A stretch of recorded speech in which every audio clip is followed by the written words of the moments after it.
Jasdan police station ખાતે ગઈ તારીખ 9/3/2025ના રોજ એક ફરિયાદી બેન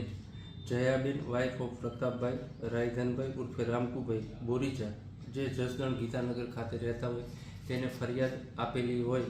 કે ફરીના પતિ અને જે ફરી છે એના સસરા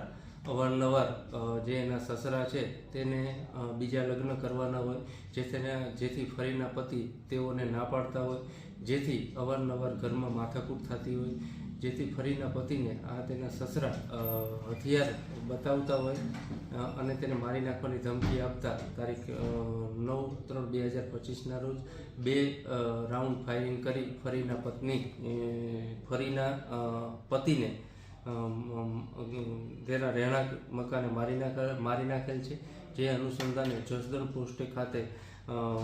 નવા કાયદાની કલમ 103 આર્મ્સ એક્ટ મુજબ ગુનો દાખલ કરવામાં આવેલ છે. આરોપીને પણ પકડી લેવામાં આવેલ છે અને આ બાબતે તપાસ જસદણ પીએ ટીબી